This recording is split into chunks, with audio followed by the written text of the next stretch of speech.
What's up? Welcome in on this Tuesday night. It's official prediction night. You asked for them a bunch this offseason. Tonight is the night. My record prediction for Ole Miss and 4 more. So record prediction with the losses specifically named, and then offensive MVP, defensive MVP, underrated, dark horse, sleeper, whatever expression you want to use on defense, and as well as offense. So here it is, official prediction time, just 11 days before the start of the season. So glad you guys are with me. Welcome into the Rebel Report. My name is Michael Borky. Don't forget to subscribe. If you have not subscribed already, wherever you get your podcast, please do so. Just search Rebel Report, and if you like what you hear, leave a rating and a review.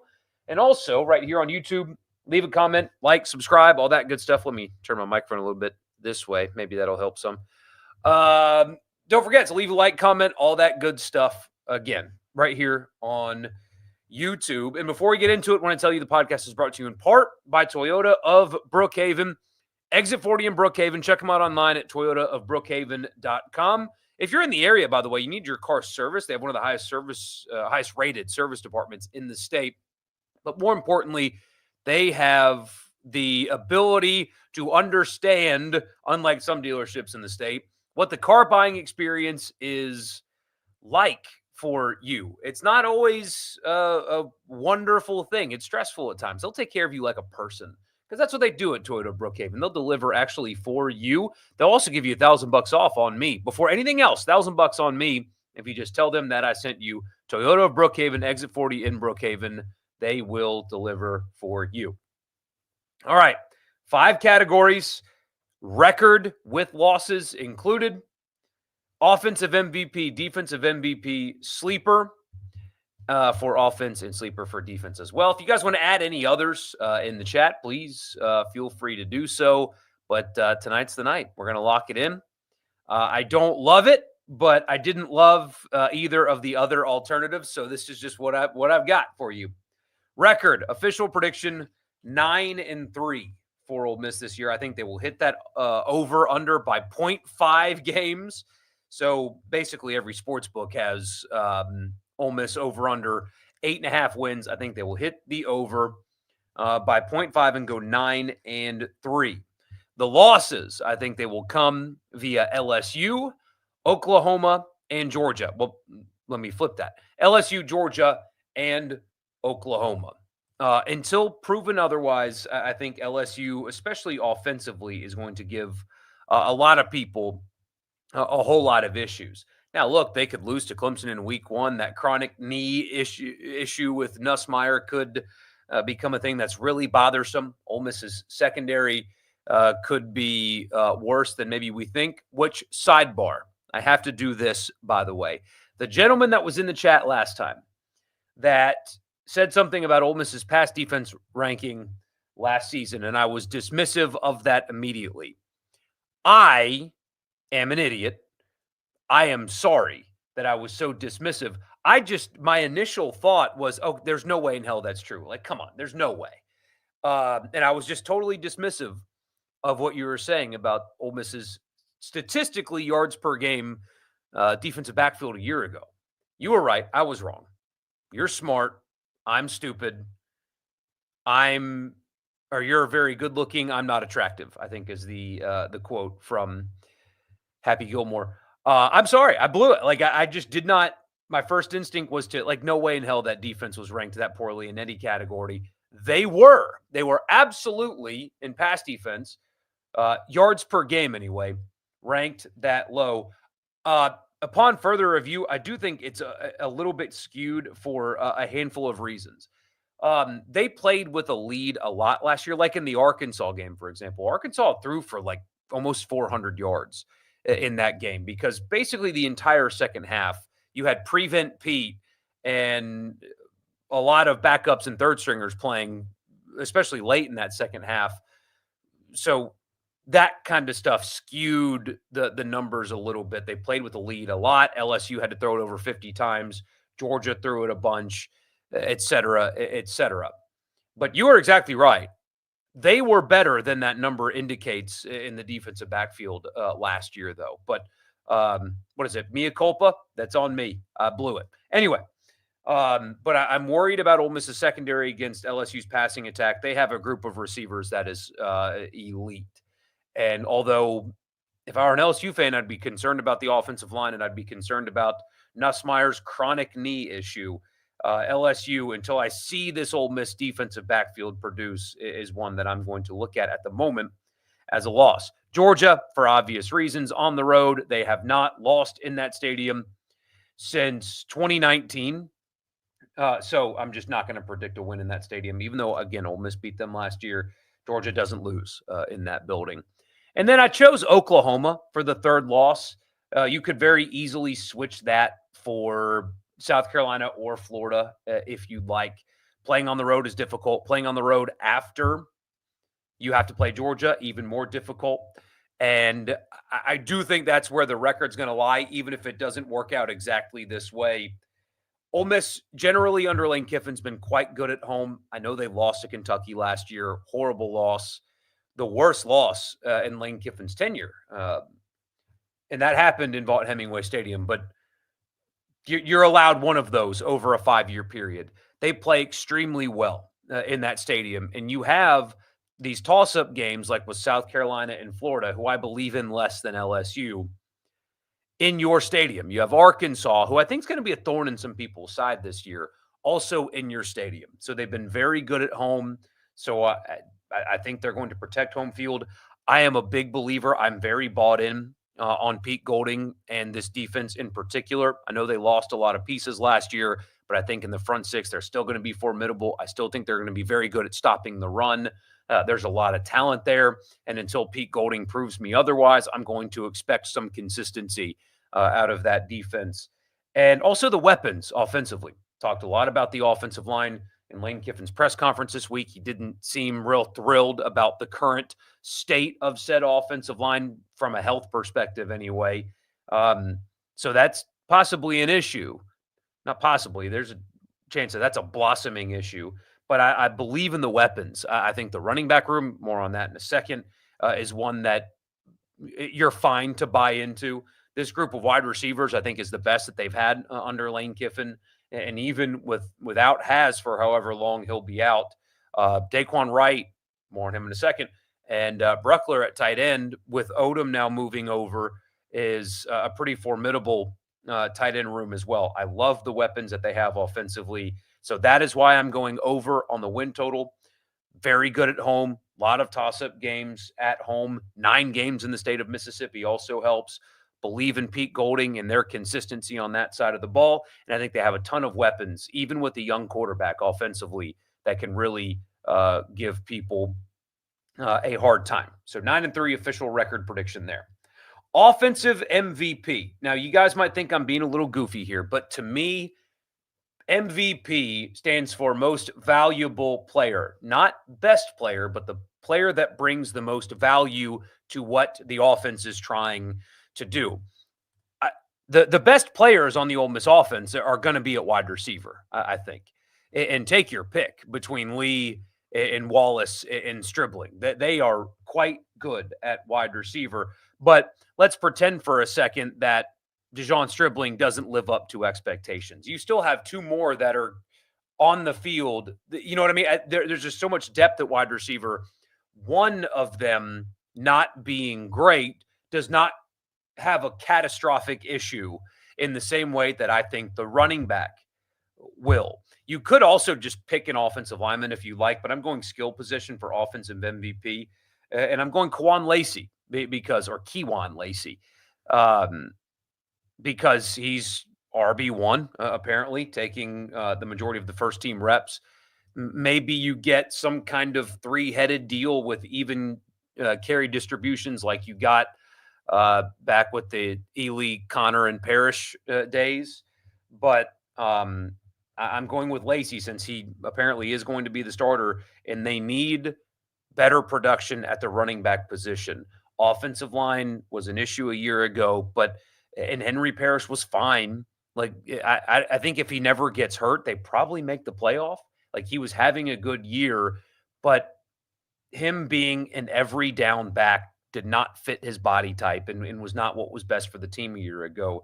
Lacey, I think, is the kind of guy that can be an every down back, especially if you hear or if you believe what you hear coming out of training camp, that he is a legitimately has the chance to be a legitimately good running back. He is the most important, most valuable player on this offense. They need to get back to having a quality running back that they can depend on with both physicality and everything else. A true every down back. They need to be better at running the football, especially with a young quarterback. They have too much depth at wide receiver for me to pick one of those. The most valuable player for this offense is going to be the running back, and apparently it's going to be Quan Lacey. So that is the most valuable player to this team's success on offense in 2025. It's the running back. On defense, again, you guys might think that I'm being kind of goofy here and not naming Centarian Perkins, but I'm going Xavier Harris. Xavier Harris is a guy that can be, if he lives up to his potential anyway, like a first-round caliber type player. And how incredibly valuable was Walter Nolan to last year's defense? Now, Harris is not the same player as Nolan. Nolan's not the same player as Harris. But having a big, dominating defensive tackle just does so much for your defense, and that value that you saw with Nolan last year. If Xavier Harris can be a guy that is a true dominating interior defensive tackle, it makes things so much easier for pretty much everybody else on that defense. So you could have gone with Perkins, maybe Daugherty, or one of the edge guys. I think Xavier Harris is the most valuable player for that Ole Miss defense, because if he can be what his potential says that he can be, and you have another dominating interior defensive tackle, then that makes everybody else's jobs easier on the defense. Ole Miss was so difficult to run the football on last year. It was basically impossible to do. And that started with the interior of the defensive line. Xavier Harris has got big shoes to fill. Luckily, he's a big enough guy to do it. I think he's the most valuable player and will be the most valuable player on that defense this year. Sleeper on offense. Daquan Wright is a sleeper on this offense. And especially after the Has injury, so many people talked about how big of a loss that was. And they weren't wrong in talking about that. Or, when's he going to be back? I don't know about tight end. Yes, you do. You've got a guy in Daquan Wright that showed you when he took Caden Prescorn's job at the end of last season, what he's capable of. A true every down tight end as well. Seems like he's got sure hands, big-bodied guy. Flashed a ton, again, took Prescorn's job, and that offense is so much better with quality tight end play. And I think you've got one, even with Has on the bench for however long he is on the bench, maybe a little bit faster than you realize. So he's the sleeper. Not enough people are talking about Daquan Wright this offseason, and I think that will change when the season actually gets here. And then sleeper on defense. How about Ricky Fletcher? Ricky Fletcher, for a defensive back, is huge, by the way. He is a massive individual for DB. And if he is as fast as Pete Golding says that he is, physicality appears to be there. Remember, didn't play football last year, transferred from South Alabama, got hurt. A Mississippi guy on top of it all, kind of a late bloomer. But Ricky Fletcher's a guy that you might not know who he is right now because, again, he didn't really play last season because of injury, and he's a transfer from South Alabama. But when you look at what his potential is and what he was for South Alabama in 2023 and what Pete Golding and company thinks that he is, you might look up and think Ole Miss got a great one in the defensive backfield. So that's my sleeper on defense is Ricky Fletcher from Durant, Mississippi, by the way, by way of South Alabama. So we'll read some of your comments, and I'll get you out of here on this Tuesday night after I tell you the podcast is brought to you in part by Advantage Business Systems.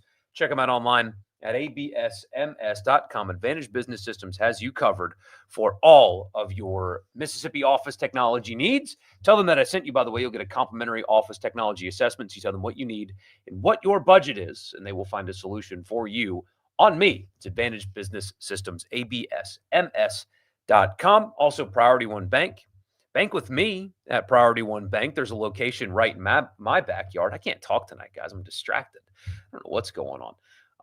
But there's 16 locations, so there's likely to be one in your backyard, just like there's one in mine. They have local loan servicing and decision making, so it's somebody that you won't have to get on Zoom with.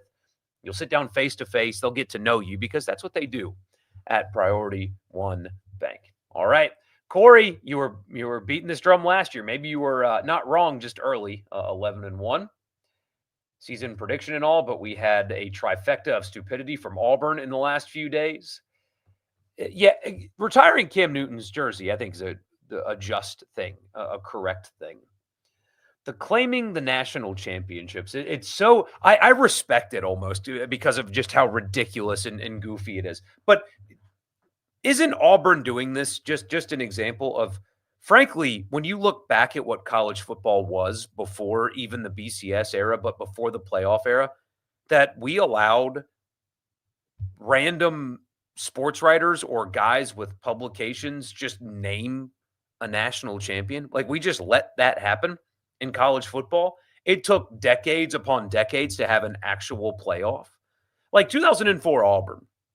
I don't blame them for claiming that one. I saw, what was it, College Football Nerds or some account like that was like, we all know what would have happened if Auburn played USC that year. Do we? Why do we know that? It didn't happen. So just claiming, oh, that team would have beaten that one is just a total disservice to what this sport is. That, oh, well, that team would have beaten that one. Why do I know that? Oh, just because I know that.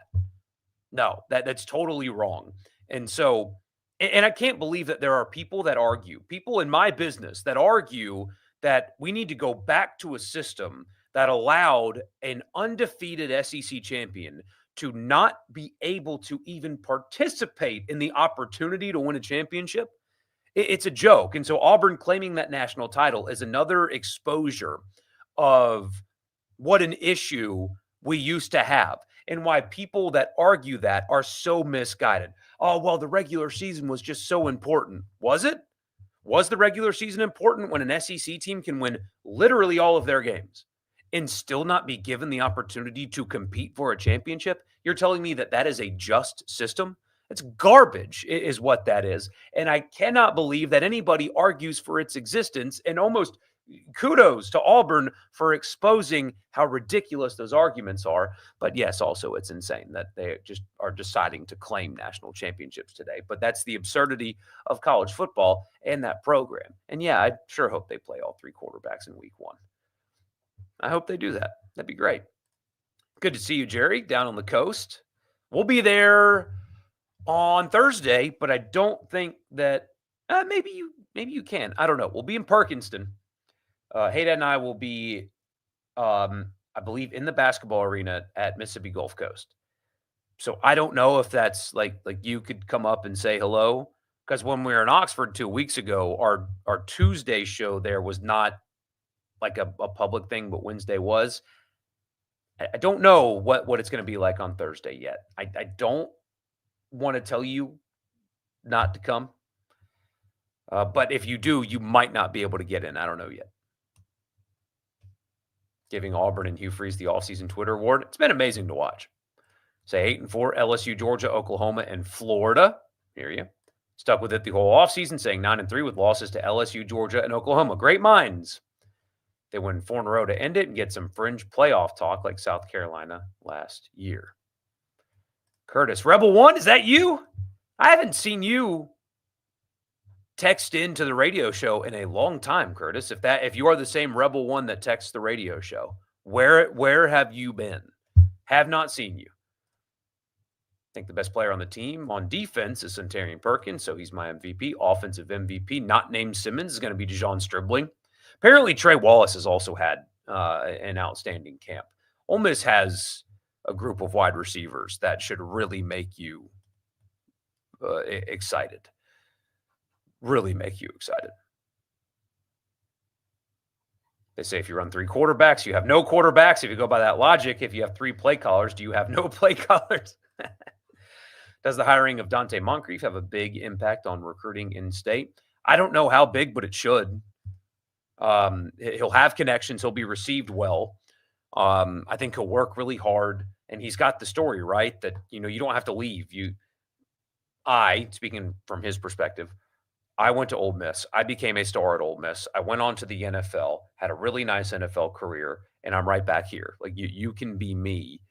It should. They need help in that regard. I think the team falls to 9-3 after Oklahoma, then rallies to beat Carolina to keep slim playoff hopes alive and takes down the Gators, who have their playoff hopes dashed already. And who knows, man? I mean, that's another major issue that not enough people are talking about. Lagway's injury situation. He cannot stay healthy. It's a big problem. If you had a DeLorean time machine and told me Ole Miss beats Oklahoma, then I'd firmly believe they make the playoff. Outside of LSU, that's a big swing game. Yes, it is. Now, I'm not totally bought in on Oklahoma yet. My gosh, guys, the hype at media days around Oklahoma was wild. And while Ole Miss is at Georgia the week before, Oklahoma has Texas and then at South Carolina before that game. So they should kind of limp into that one as well. LSU's only a 1.5 favorite going into Oxford right now. Just wait till that changes when they lose to Clemson in week 1.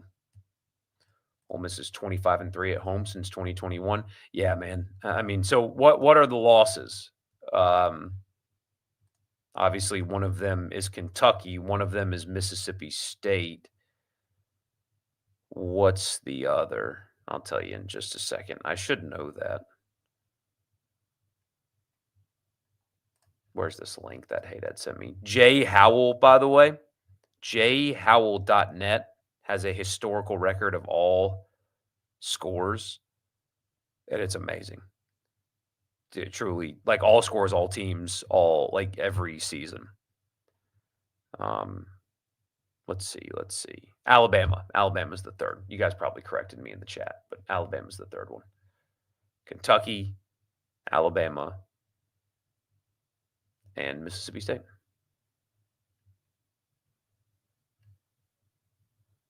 I think Florida will be better than South Carolina, but their quarterbacks can't stay healthy. I kind of agree there. Ready to accept that the offensive line will be the downfall and will need a great quick game, which fits the personnel. They did not do that a year ago because it felt like they were busy trying to get Darda Heisman and Trey Harris a Biletnikoff, but maybe I'm wrong about that. So you bumped your prediction from 8-4 to 9-3. Why did you become more confident in this team, and which game do you take away that you thought they lose? That's a good question. It's defense is why I've moved my prediction up. I think that the more you hear about what they feel like they have defensively, the better it is to feel about them, especially in the secondary. Coming out of spring, it was terrifying, to be honest with you. Talking about and listening to people talk about the defensive secondary. I think I don't know how good they're going to be, but I do think that they fixed it compared to what they had in the spring anyway. So that's where it comes from, is I think they're better in the secondary than they were coming out of spring practice. So that's really what caused the bump. And also the running back room. I think that everything appears to look and feel much better than what they had a year ago. We'll just see if they actually play the good ones. Tread is still fresh on Lacey. In what game did I take away? One of the South Carolina and Florida's. Just one of those two. I'm giving them both instead of a pick your poison situation there. Tread is still fresh on Lacey. Didn't play much last year. No, and they really liked him out of high school for a reason. So questions about a few of those predictions for state: LSU, Auburn, Alabama, Tennessee, Carolina, and Florida. Mississippi State, I have 4-8 this season. LSU, oh gosh, I need to go through the helmet schedule and do W's and L's. I will do that before the season starts. Don't let me forget. I will go through and do them all. Is it even a bold take to say the offense will be better in SEC play than 2024, since that was statistically the worst under Kiffin? And it sounds like, and sometimes when you listen to coaches and try to read between the lines, sometimes there's a lot to read there, and sometimes there's nothing to read there. Based on listening to Lane and Charlie, and we had an interview with Charlie as well, so we got to hear from him twice. it sounds like the self-scouting thing has happened, right? They're talking differently about the ways that they're going to use weapons and get more creative. Now, it's all lip service until they actually do it, but I do expect you to see a little bit more creativity with getting the ball to their weapons than what you saw last year. Still worried about the O-line. Without an O-line, you have a limited run game as well as a limited offense as a whole. Dart did well to mask issues last year. Yeah, I talk about it a ton. We played Lane's press conference on the radio show today, and after, I'll actually post the rant. It wasn't a real rant, but I talked a lot about, hey, Lane sounds frustrated. That does not sound like a coach that is confident in their current offensive line situation, mostly related to health, but still, he sounds a little frustrated because he does. They're not healthy there, and even when healthy, there's still questions about their ceiling up front anyway. But SEC champion Texas, player of the year, Arch Manning, unfortunately. Coach of the year, Sark. I think they're going to sweep it. And which coaches get fired, retire, or step down? Sam Pittman, I think, will retire, although Arkansas might be better than people give them credit for.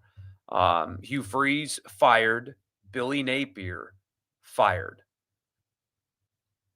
Venables might save his job. I think I'm only going with those three.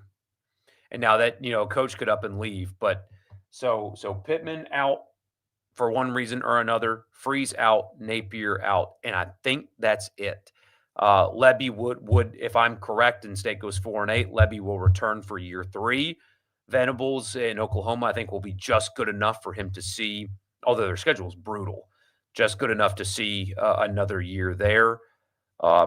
Mark Stoops, I saw somebody that I trust that covers Kentucky say that regardless of record, the buyout's too high and they're not going to pay it. So that's why I'm not mentioning him. So I think it still might only be 3 this year. But I do think Texas is going to clean sweep it. I think they're going to win the league. Arch is going to be quite good, and Sark's going to be coach of the year. I don't think Texas is losing a game this year. They very well could lose to Ohio State. I don't think they're losing an SEC game this year, and that includes at Georgia. That's Georgia's only loss to me is Texas, and I think offensive firepower is going to be the difference between them and Georgia this year. I think Georgia's lacking in that category, where Texas is not. Auburn's 0-4 title can stand next to UCF's 2017 one. Funny enough that they beat Auburn to do it. Kentucky's only a 7-point favorite at home against Toledo. Look out. The Rockets ain't scared of going on the road in the SEC and winning. Other than 23, I think you mean 22 here, but point taken. Lane is close to perfect, beating teams when they are favored. If the consistency returns, it could be a great season. The margin for error is thin. Range of 7-5 to 10-2 is possible.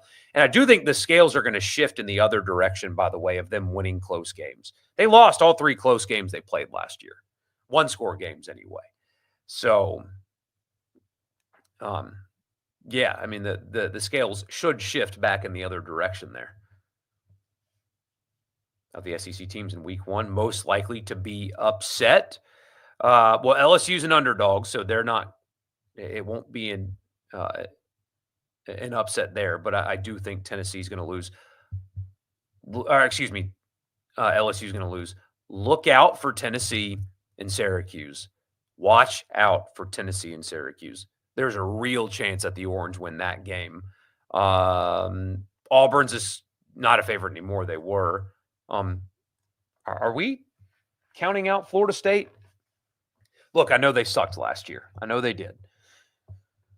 But are we counting out Florida State to beat Alabama at home? Well, what gives us this super confidence that Alabama suddenly is going to have all their problems from the end of last year fixed with a brand new quarterback going on the road and facing Gus Malzahn in that offense? Are we sure that Alabama's just going to go in there and win?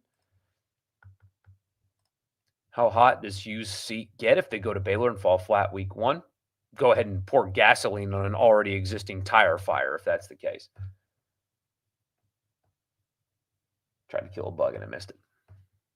I think Diggs and Lacey are going to be nasty.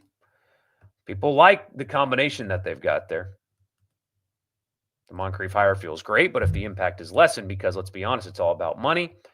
It is, but it's not. It is, but what happens if the money's equal? What happens if this school's offering $500K and you're offering $500K? You still got to recruit. You still have to, and those relationships matter too if you finish second to the money, because when this player wants to go hit the portal, he'll remember about who treated him right. When I played the Pete Golding stuff for you guys, he talked about that in one of those. It's, hey, some of these guys are going to go chase a thing that they were promised, and when they realize it's not all it's cracked up to be, they're going to lean back on the relationships that they built in recruiting. So relationships still matter. Beating either Georgia or Florida will make or break the season. I don't see, to me, the Georgia game is basically inconsequential. You'll be, if Georgia is what we think they are, a pretty significant underdog. They haven't lost in that place since 2019. You can absolutely lose that game. You can lose it by 50, and it won't really affect anything from a playoff perspective. I don't think the Georgia game is consequential in that regard.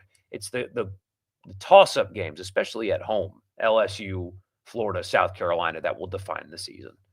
You don't have to be perfect anymore. You don't have to go to Athens and win to make the playoff. You just have to win 10 of your 12. That's all you got to do.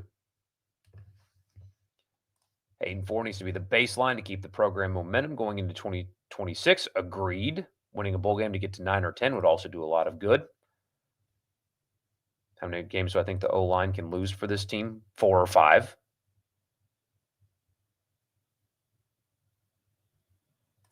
A bit behind, but, quote, we all know what would happen if Auburn played USC, just like the national media just knew what would happen when Florida and LSU played Ohio State in 06 and 07, right? Exactly. Yes. I don't like well, we all know what would happen if. Don't like that. And the same thing with Florida State. I know their quarterback got hurt, but we all know what would have happened if Florida State would have made the playoff. Why do we know that? Ohio State won a national championship with their third-string quarterback. I will never, ever agree with a system that leaves an undefeated power conference champion out of the playoff altogether. Auburn in 04 should have ended the BCS, and Florida State going undefeated, winning the ACC, and being left out was the end of the 4-team playoff. The people that argue to go back to those systems is crazy to me. It never made sense, and I'm so glad it's gone. Now they have to put their foot down and stop expanding, right? There's a point where you have to put your foot down and stop it. But to say, well, if you wanted more than 4, then you have to be okay with 28 is ridiculous. I mean, that's nonsense. And I had somebody in my mentions trying to tell me that since I wanted an expansion from 4, I need to be okay with them going to 28. No, I don't. You draw your line right here. You put your foot down right here, because an undefeated power conference champion will never get left out of a 12-team playoff. So you have Oklahoma 7-5, have Georgia over Texas again, but Texas beats Ohio State. Arch Manning will be a significant step up from Ewers. I'm surprised Ewers has been as bad as he has looked in the preseason. Would Lebby survive a 4-8 if they beat Arizona State then win 0-8? I believe he would. Survive. Could Toledo beat Kentucky in week 1? Yes, they could. Not high on Tennessee at all. If State wins a league game, it's either them or Arkansas. Got to go on the road for Arkansas, though. Florida State sucks. Alabama wins by 14. Don't know why people think LSU is going to Alabama and winning. Chat shows are the best. I love this. This is the only reason why I do it at night. I would record these during the day and have my evenings back, but it's just a lot easier this way.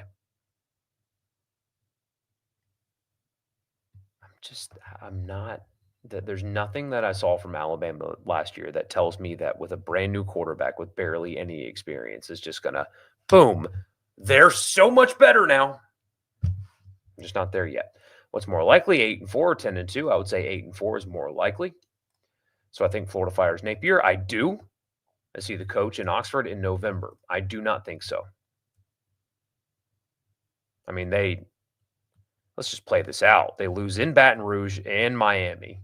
Texas beats them. I mean, my gosh, they could lose. They could have 4 losses by the time they go to Starkville on October 18th. Then lose to Georgia and have 5 losses by November 1st.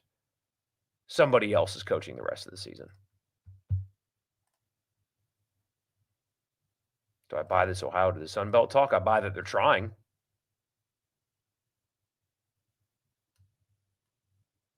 I buy that they're trying. Mees, good to see you, man. I'm glad you're back. I owed you one. I owed you one. Do I believe Brian Kelly will be fired if they go 9-3? I do not, but his seat will be extremely hot. Actually, don't want to see Hugh Freeze get fired, but when they struggle, Auburn fan angst is just delicious to watch. If Brian Kelly is fired, is Lane Kiffin LSU bound? I don't think so.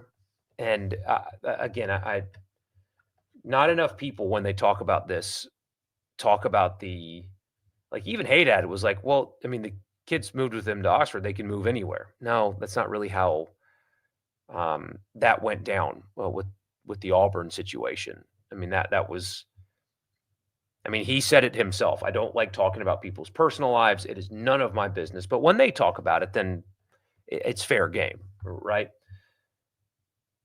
He was going to Auburn until his daughter said, "I'm not coming with you," and that changed. That flipped the momentum, right? His son just joined the football team at Oxford High School. You think he's just going to up and do that again for Baton Rouge? I don't think so. There's the emotional family element is stronger than people want to give it credit for because it's not the same. It's not. If LSU somehow 2-2 and Ole Miss is 4-0 coming to Oxford, what's the mood both here and in Baton Rouge? In Baton Rouge, they're burning his house down after he leaves for Oxford. But for Ole Miss being 4-0 going into that game, I mean, you want to talk about smelling blood in the water? Oof. Why doesn't Florida State claim a 2023 national title now? Who's going to stop them? Nobody. It's ridiculous. Can we stop pretending the ACC is a power conference? That league is Clemson and a bunch of unmotivated basketball schools. True, but Florida State won every game that they played. They won every game that they played in a conference championship, and they were not even given the opportunity to compete for a championship. That is not a system that I agree with. It's not a system that I agree with at all, and I never will. Is there an upset that I like? Vanderbilt over LSU after their bye week on October 18th. LSU's got South Carolina while Vanderbilt is off. Vanderbilt beats LSU on October 18th. There's an upset that you can fall in love with.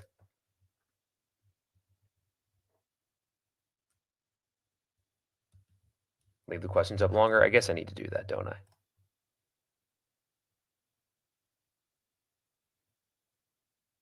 LSU fans would want Kiffin, then act like they were too good for that after they hire someone else.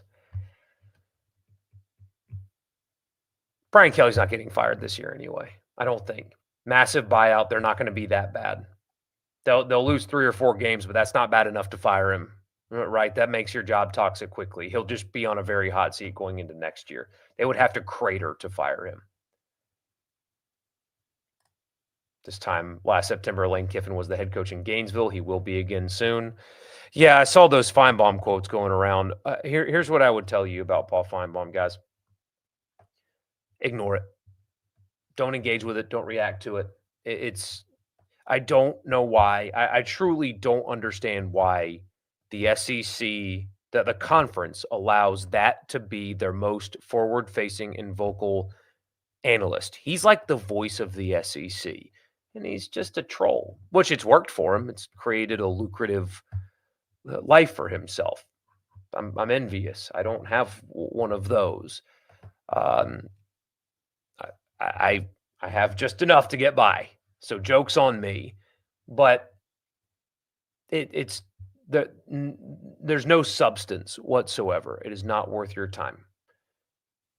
Don't bother. Don't even read it. if there's an article that says Feinbaum says this, or a message board thread that says, did you see what Feinbaum said? Don't even open it.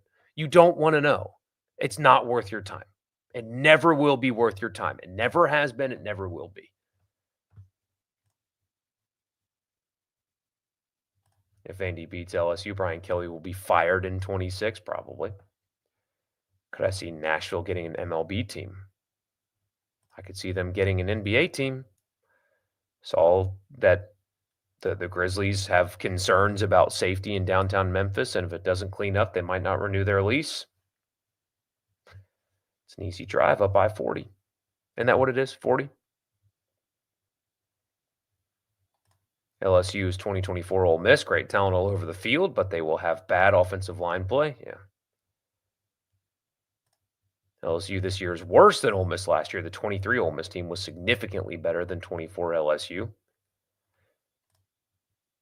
Is Lebby in Starkville in 2027? No, I do not think so. Dan Mullen might be. Paul Feinbaum is a clickbait guy. Worse than that. Worse than that. Did I see that video of the ESPN presenter not knowing who Barry Sanders was? I saw that. What's even worse is the clip about Dylan Gabriel and Stephen A. basically threatening Dylan Gabriel. It's a shame what that network has become, because that was when I first learned what sports media was. I wanted to work at ESPN. I was obsessed with ESPN. I watched SportsCenter 5-6 times over. I knew everybody that works there. I admired everybody that works there. That's where I wanted to be. I had my first phone. Hey, Bobo. My first phone that I got in my life was the ESPN flip phone, the one that came with Miss Maverick again. You see his nose right there. That came with like this special app that was auto uploaded, and I had to get that phone. I didn't want. I guess it like the Razor was popular then. Everybody at my school got the Razor. I got the ESPN phone. I wouldn't want to work there now. What? What's up? Did I wake you up? That's too bad. As long as Simmons isn't turnover prone, should be in every game come the fourth quarter. That was a good takeaway from scrimmage too, by the way. He didn't turn the football over. Brett Lashley to Arkansas in 26. Did you see that he called the playoff, the college football system rigged? Like, you didn't have a single ranked win. You had a strength of schedule in the 70s, and you made the playoff. If it's rigged for anybody, it's rigged for you. Anyway, I think somebody needs to go OUTSIDE, so I'm going to go let him do that. Appreciate you guys being here. Should still be live on Thursday, although I'm coming back from the coast. I'm worried I won't get back in time to do the show. So if I don't do one on Thursday, just know that it wasn't like nothing happened. I just may not be getting home in time. It just depends on when I can get out of there. So I hope to see you guys Thursday. I hope to see you Thursday. And in the meantime, y'all have a great week, and hopefully I'll see you then.